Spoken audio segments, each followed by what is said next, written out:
Good evening. Tonight we're going to do a little bit of a book review, book discussion, kind of like middle school, you do a book review. But I read this awesome book, Clapton. He's always been one of my very favorite artists, musicians, particularly as a guitarist. And so I read this book. I really enjoyed it. It came out in 2007, and I got a copy on Amazon for practically nothing, and it was worth a lot more than I paid for it.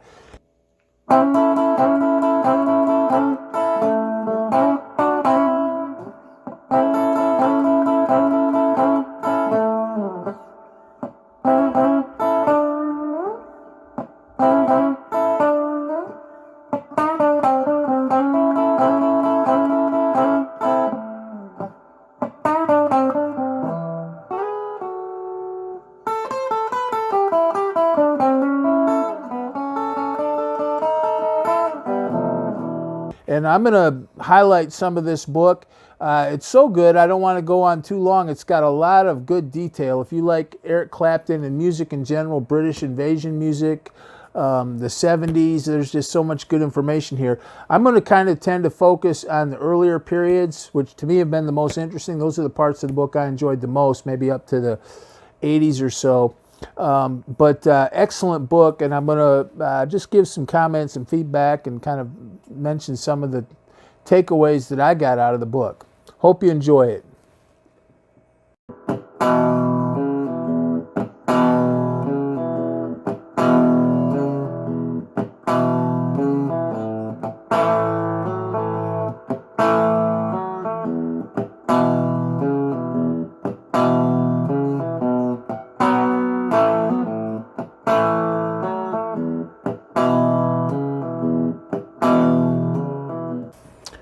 I enjoyed this book so much. I think one of the things I enjoyed the most out of this book was the description of his childhood in post-war England.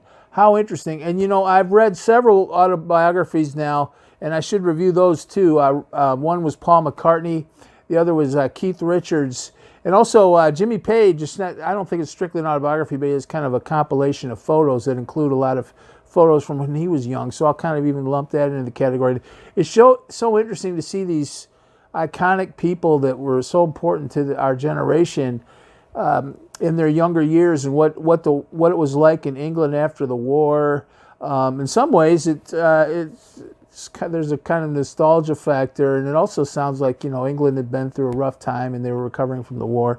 But it's really interesting. Of course, you have Eric Clapton talking about his situation with his mother, being raised by his grandparents and not really knowing who his mother was. And then when he met her at first, he didn't really understand that she was his mother. And I'm sure that was painful for him to talk about. But it sounds like he had a loving and supportive family system, and the people, his grandparents loved him, and he says a lot of good things about them. His grandfather was a very skilled laborer, and you know, I think a carpenter, did a lot of the trades, and Eric Clapton said he was very good with his hands, which makes a certain amount of sense when you think about it. But a couple of the takeaways from that early period, you know, he talks about going to church. I thought that was kind of interesting. He mentions he doesn't consider himself particularly religious in a sectarian way, but he does have fond memories of singing in church. I think he mentioned "Jesus Bids Us Shine" is one of the songs he liked. And you know, Keith Richards and even Jimmy Page, they were choir boys, and something kind of humorous about seeing Keith Richards as a choir boy, but apparently that was that happened. It happened in history. Keith Richards is a choir boy, but he just talks about a lot of things. You know, his schooling. He went through a little bit of a juvenile delinquent phase, which is a healthy boy. You know, did some naughty things.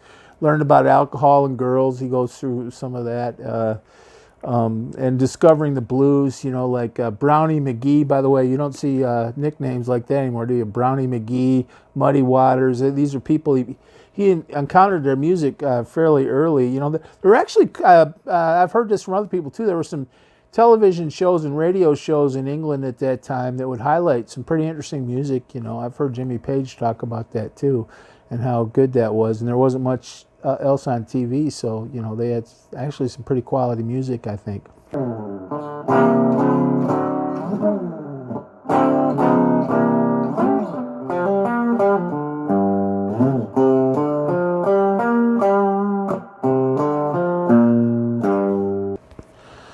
Like a lot of people, you can relate to Eric Clapton when he talks about getting his first guitar, which sounded like it was a real finger bleeder. You probably couldn't tune it, couldn't play it. But then he eventually got a good one, and he started to get really good, I think, at a fairly young age. By the time he was, in his teenage years, he was a pretty good guitar player. And he talks about being in the Roosters and the Yardbirds.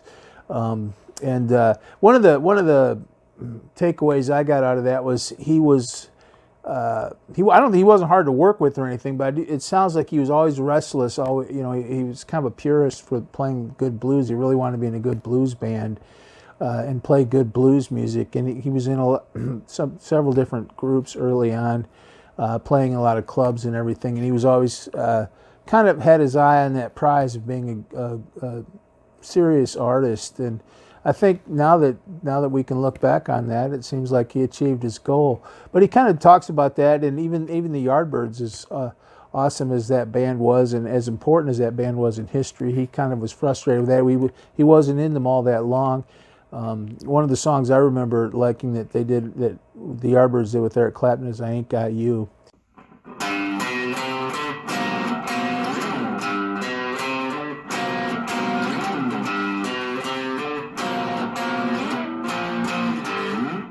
But he had a fairly quick rise. It sounded like he did his share of playing in crummy places and everything. But he was actually playing in some pretty good bands by the time he was in his late teens, and real bands with contracts and everything. So good job, Eric Clapton.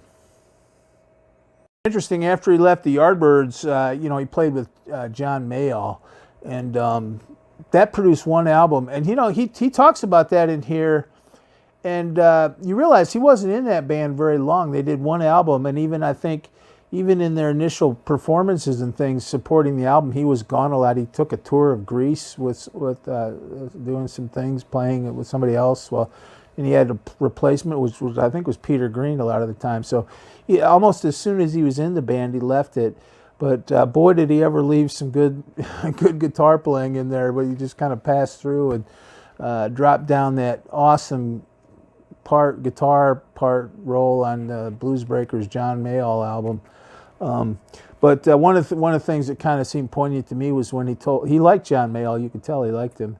And when he told John Mayall he was leaving the band, John Mayall was kind of disappointed because John Mayall and the Blues Breakers featuring Eric Clapton were getting pretty famous, and I think John Mayall had been kicking around a long time, and he was quite a bit older than Eric Clapton, and I think after Clapton left, he kind of went back to kicking around, and there's a certain sadness to that, but boy, did Clapton leave some good guitar, and that was, if he wanted a blues band, that was a good one. But he moved on, and of course he went on to play in Cream after that.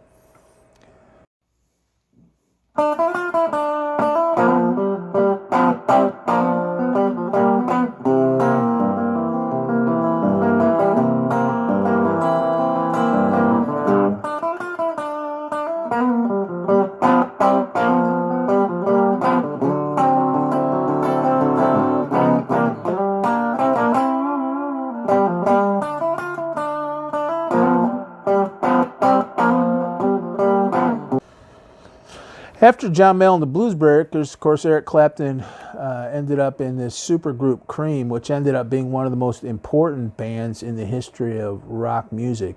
Three great virtuoso players, Ginger Baker and Jack Bruce. And that Clapton became a rich rock star then, and I think in some ways he never looked back. However, he seems kind of ambivalent about Cream, frankly. I think he's affectionate to those guys to an extent. Sounds like Ginger Baker was quite a colorful character, not hard to work with, and somehow he ended up in Blind Faith. I think he kind of crashed Blind Faith.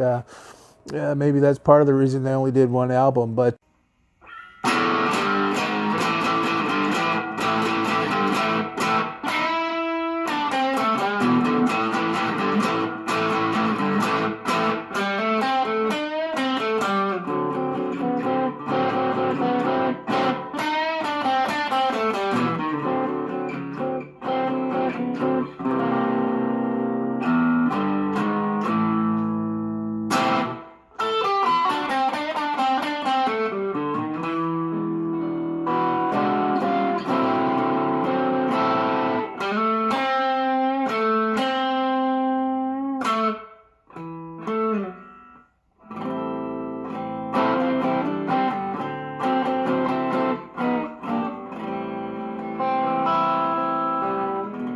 says some interesting things about Blind Faith.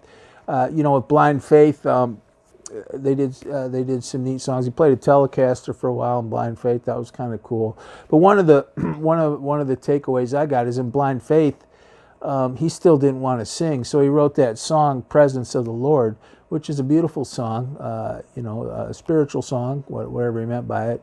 But he didn't want to sing it, so Stevie Winwood sang it.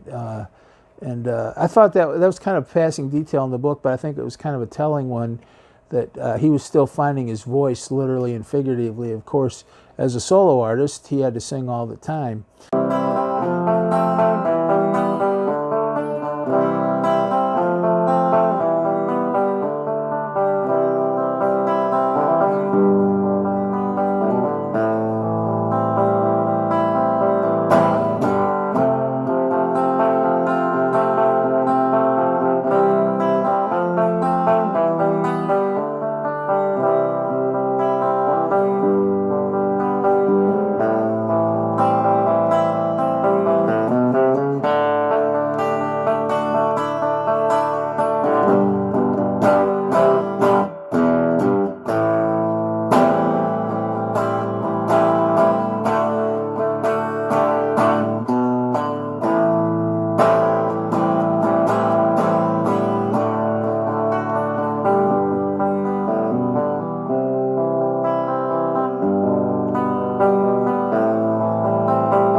I've read in other interviews Eric Clapton say that he could never make it as a singer without his guitar, which maybe is true. It's not that he has an unpleasant voice. There are rock singers that have just flat out bad voices. I don't know. I don't want to name any, but I wouldn't say Jimi Hendrix would be famous without his Stratocaster. So, there are a lot of people that are great musicians that sang okay. You kind of listen to them, but they weren't like legitimately great singers. I don't know if Eric Clapton falls into that category. There are great singers. Roger Daltrey's a great singer. Gordon Lightfoot's a great singer. I mean, he could just give him a mic and he could croon, in his prime with the best of them, whatever he was singing, whatever his style would be. But he was a great voice. But it's interesting, he didn't want to sing Presence of the Lord, so Steve Winwood sang it, but Steve Winwood kind of snapped back at him, you need to be singing that song, it's your song. And of course, it wasn't too long after that he started to sing, but I thought that was kind of an interesting detail. It also sounded to me like, kind of reading between the lines, Blind Faith was kind of short-lived. It became famous because of the people in it, and they left a pretty good album. A lot of people would say it didn't live up to its potential, but hey, it's Blind Faith. It is what it is. It's a really famous, important album, and it's got some great stuff on it. Sea of Joy and.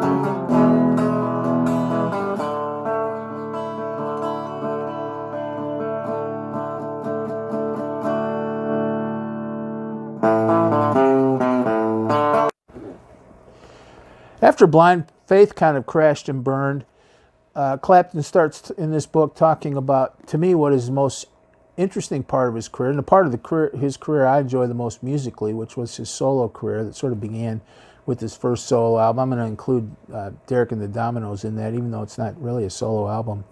And all the albums he did up through the maybe early 80s, Another Ticket, Money and Cigarettes. Though that's a really interesting period. It's kind of murky because I think there was so much partying going on. But just dropped down some of, in my opinion, great albums. And there's a lot of kind of some drama going on too that is pretty famous, and some of it not so famous. But he goes through all that in here, and if you like Eric Clapton, that's definitely worth reading. I mean, he kind of opens the door on some of those parts of his life.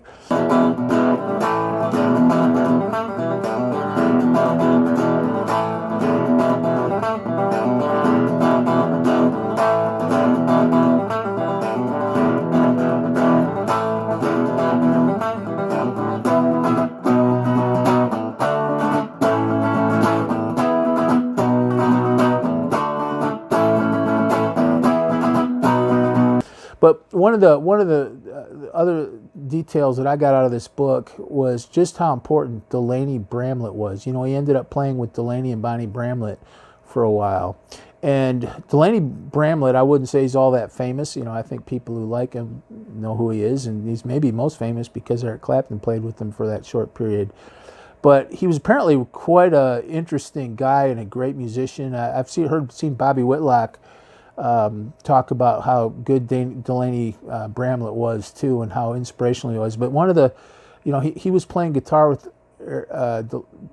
Clapton was playing guitar with Delaney Bramlett, and apparently they were sitting up late one night, and Bonnie looked him in the eye and said, "God." And Delaney Bramlett came from that old kind of a Bible Belt background, you know, never afraid to bring a little religion into the picture. And he looked Eric Clapton in the eye and he said, "God gave you a great talent, and if you don't use it, it'll go away."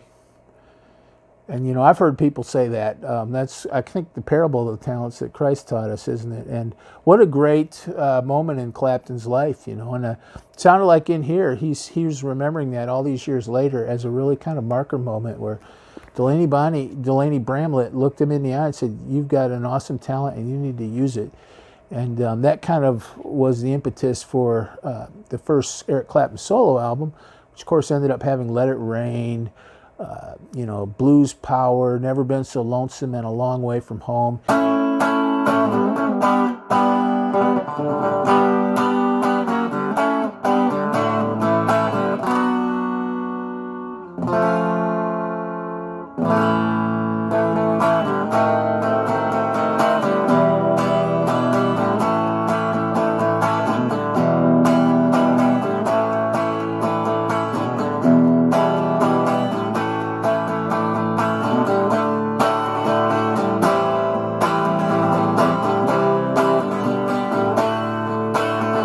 And basically, a lot of that band, Carl Rattle, Bobby Whitlock, Delaney and Bonnie, they had basically an all-star band.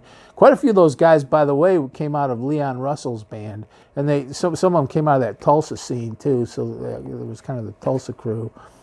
But that influence of Delaney Bramlett, even though they only met for a short time, it sounded like Delaney Bramlett really planted a seed in Clapton. You know, get out there and play. You know, because I think even early in his career, you know, he famously used to turn his back on the audience or play behind an amp, and he always would say he was shy.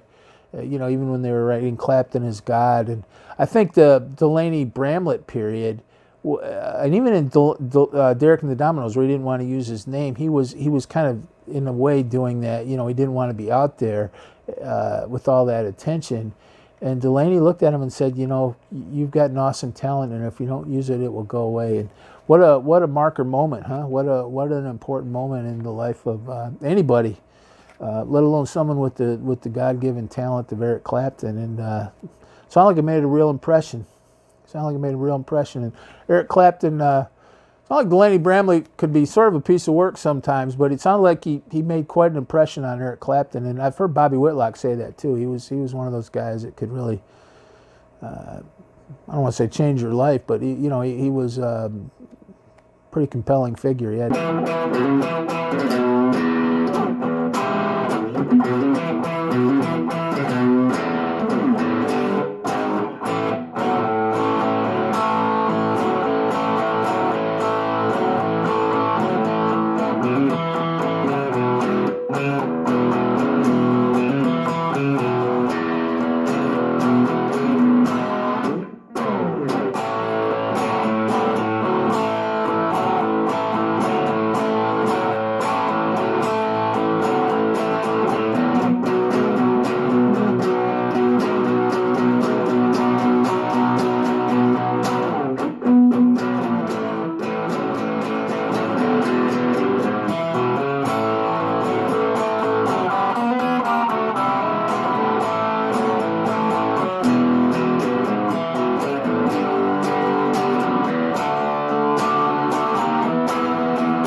Clapton also goes through that early 70s period, the Derek and the Dominoes period, which kind of came right out of his first solo album.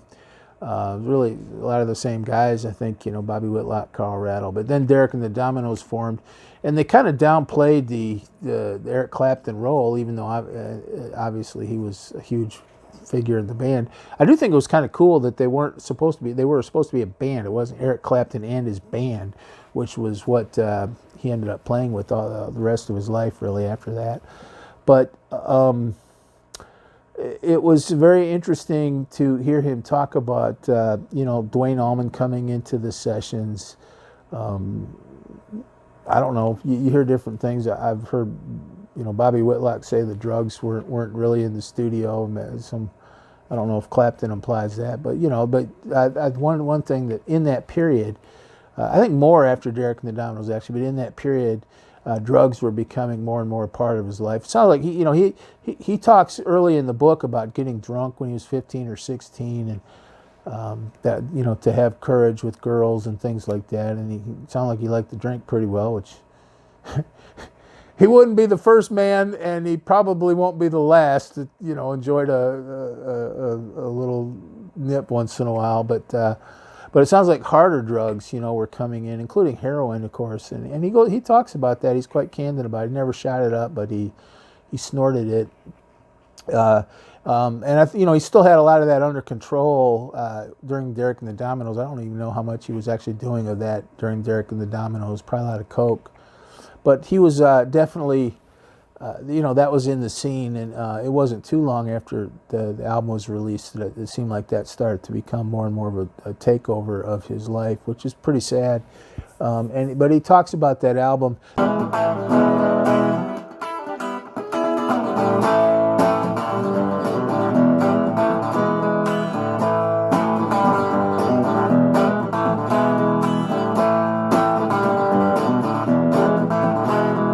The other thing about Derek and the Dominoes is that, and again, if you get a chance, you should watch Bobby Whitlock's videos on YouTube. Just Google Bobby Whitlock and watch him on YouTube, because he goes through a lot of details. It's really worth watching.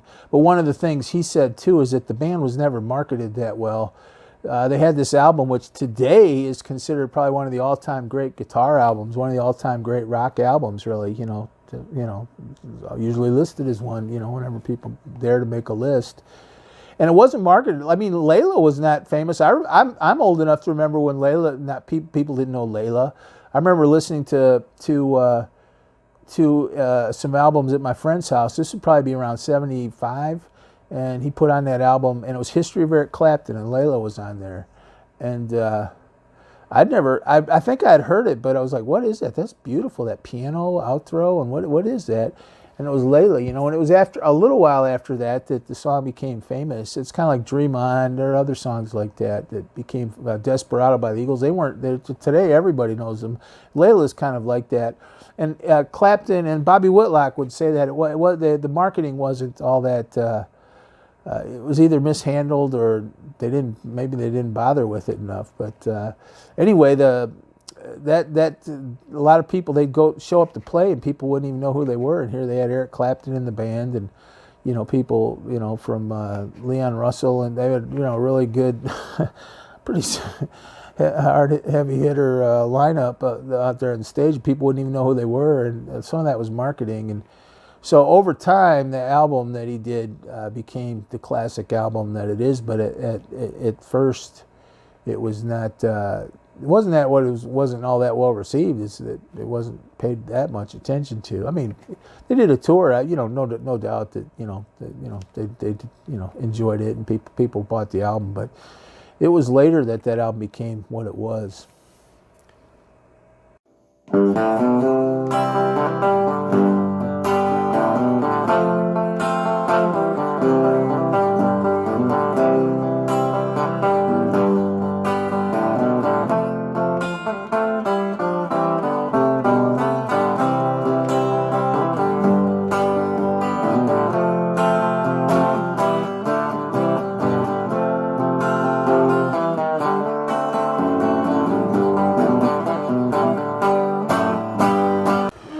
Well, probably the part of the book that is the most enlightening in a way is that wilderness period when after Derek and the Dominoes, where Eric Clapton spent a few years in heroin addiction and kind of disappeared off the face of the earth for a while. And it's interesting because that's a period, I've been watching Eric Clapton for a long time. You just know it kind of happened, and he goes into more detail about that part of his life and how heroin kind of took him over. It kind of sneaks up on you, I guess, as many people will say, and you do it here and there at a party or something, and pretty soon you're doing it more, and then one of these days you're doing it all the time, and the money he was spending on it was ungodly. And so after Derek and the Dominoes crashed and burned, he spent a couple years with his girlfriend, just kind of holed up, didn't see too many people. And that was a period when they released History of Eric Clapton, which was almost like an obituary album. It's actually pretty good. At the time, that was a really good album because it had some cool tracks on it that were not readily available. But he goes through all that, and then his recovery, he worked on a farm for a while. Of course, Pete Townsend famously helped organize the Rainbow Concert in '73 that Clapton played in, which was kind of the beginning of his comeback. He was sort of premature, is what a lot of people say, and he says that. I enjoyed the Rainbow Concert. I have the album, and I've always listened to it. And you can kind of, it's a live album, and I think when you know the history, you like it. If you're looking for a really pristine, studio musician's live performance, maybe not, but it's a great way. He talks about having a good time at the concert, but then kind of retreating back. But really, the following year, coming out with 461 Ocean Boulevard, kind of forming a new band, and never really looking back. I think he quit heroin, which was he got really sick. I mean, he was a full blown heroin addict. So when he didn't take it, he would really get sick. He said you just felt like your skin was inside out, crawling out of your body. That was apparently really terrible. So. But he beat it. Then he started drinking a lot and doing other things. But at least he wasn't doing heroin. I guess that's something, right? But it's kind of funny that period starting with 461 Ocean Boulevard is my very favorite period.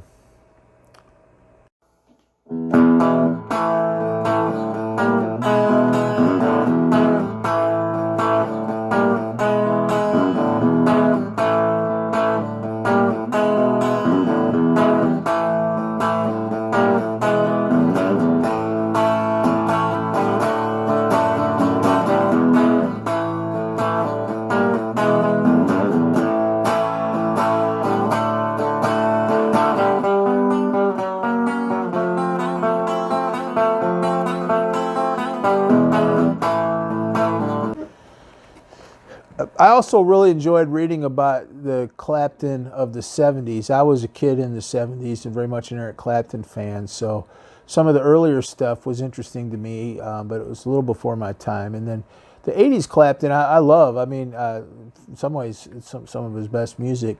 But there was something special about that 70s Clapton that was sort of the classic rock, what we now consider the sort of classic rock era. And it all started with 461 Ocean Boulevard. He had that really good band that he put together, which was kept Carl Rattle on bass, Dick Sims on organ, I don't want to get them wrong, Jamie Oldicker, Marcy Levy, and Yvonne Elliman from Jesus Christ Superstar played. Mary Magdalene played with them, and they did 461 Ocean Boulevard was a really good album. And by then he had kind of his own sound, and it sounded like he'd kind of developed, he'd settled down.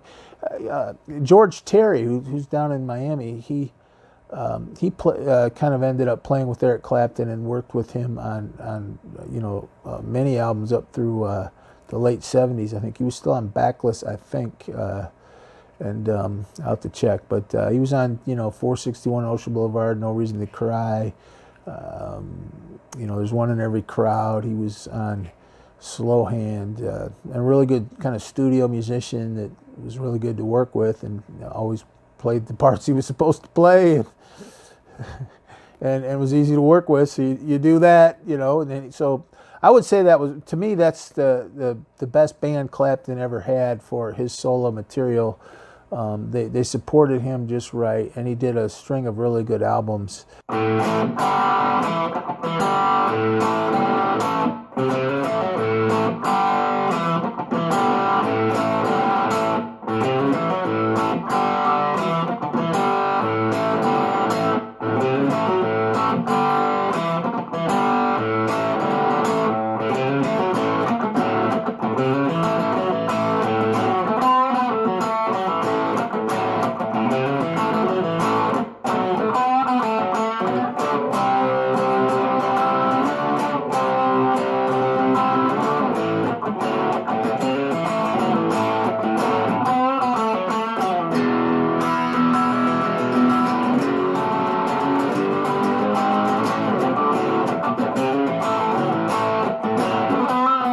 He goes all through those albums, and it's pretty interesting because he kind of itemizes each album. He doesn't say a lot about it. He doesn't do like a track listing commentary on every album, but you know, most of those albums he does say some things about. One of my favorite albums from that period is No Reason to Cry, and he talks about that because that album ended up being a double, you know, not a double album, but it should have been a double album. But you know, Robbie Robertson and Rick Danko and Bob Dylan and you know, a bunch of awesome people came in there, and I think it's a great album. People say it's a little bit shambolic, which is actually a quality I like. I just wish they'd made it more so and made it a double album. That's one of my favorite Eric Clapton's albums. But he goes through all that in here. He goes through his relationship with Patty, and it's kind of interesting. He's writing about after the fact. I don't know how close they are. It was kind of hard to tell. But he definitely talks, you know, sometimes someone you were madly in love with when you were 27 or something, when you're 57, you have a different take on it. But he gives a pretty matter-of-fact discussion of Patty and how, you know, he ended up marrying her. But they actually, you know, kind of made initial forays into a relationship back in the, you know, Derek and the Domino days, and George Harrison, but then she, you know, stayed with George for a while, and then he ended up marrying her later in the 70s and wrote Wonderful Tonight. It's kind of interesting. He says he didn't think Wonderful Tonight was that great a song, and it was actually meant to be kind of like, let's hurry up, you look great. And he says that about I Shot the Sheriff too. They were like his least favorite songs in the sessions of all the things they did, and they ended up being, you know, some of his most popular songs. I've actually heard a lot of artists say that, you know, the song they just kind of threw on at the last minute, or people talked them into including it and they didn't really like it. That ends up being the one that everybody likes. But he talks about Wonderful Tonight.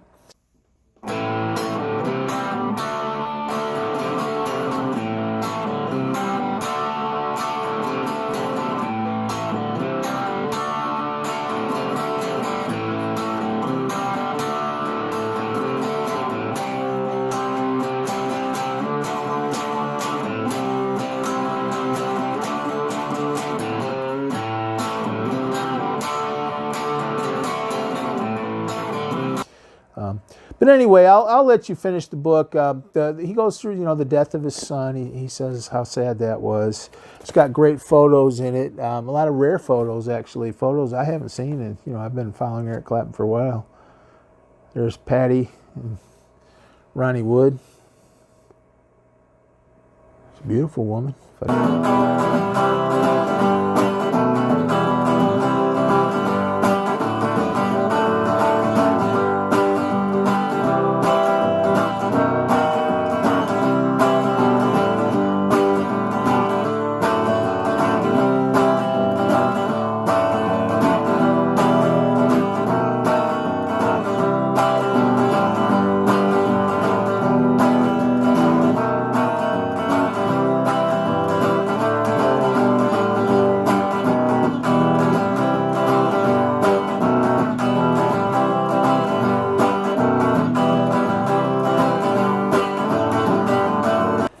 You know, one other detail that is in this book, it's really only, I think, 2 paragraphs, maybe even just one, but in some ways it's one of the more significant parts of the book. He talks about Enoch Powell, the British member of Parliament, MP, and, you know, he gave, of course, the the famous speech in the late 60s about immigration.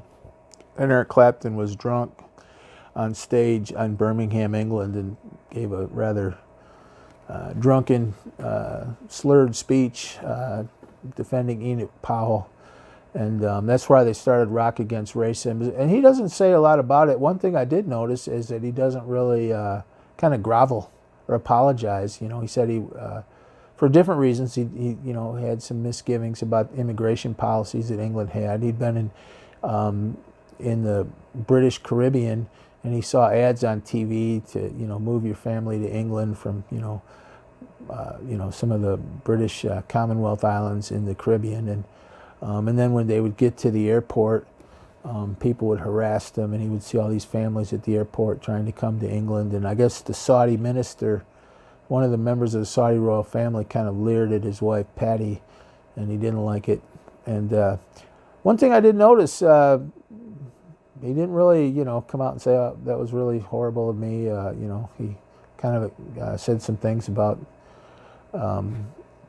saying it, and he said it, and but one thing he did say is all his life he's done so much to popularize the music of the African American South, the blues. And he also said that he just grew up, he didn't care what color you were or anything. He was interested in music, and he played with all kinds of different people, and music was the bond, not politics, and which is a beautiful thing. But one thing is he does not, I would not characterize anything he said in this book as an apology or kind of, mea maxima culpa, or, kind of being reconstructed. He pretty much, talks about, says some things about his feelings about it at the time, and then he moves on to the next topic. Well, like I said, I recommend this book. I think it's a good book. I think it's well written. Let's see, did he write it himself? The Autobiography of Eric Clapton. Well, it's very well written. If he really sat down and wrote it himself, he's a great writer. I don't see if there's a, kind of a with somebody. I don't see it on there, at least not without my glasses. It's probably in here. But if he wrote it himself, it's very well written. It's very readable. It's very intelligent. It's very insightful. There's all kinds of details in there. I started writing down some details to do this, and I said, geez, it'll be a 9-hour, by the time I get done, you might as well just buy the book and read it yourself if I have all these details. But there's a lot of detail in the book, and if you like Eric Clapton, it doesn't ever get too bogged down in any one album or any one concert or anything. Some, Concert for Bangladesh is in here, Last Waltz is in here, the Rainbow Concert, the John Lennon Peace Concert, a lot of his famous concerts. He talks about having to fire the band and how painful that could be, and there's a lot of good detail in here, and I just really recommend this book. And one of these days I'm going to review the Keith Richards book and the Paul McCartney book, because they're kind of similar. I think they have a similar background, at least in a lot of ways. So Clapton, the Autobiography, highly recommend. God bless you. Good night.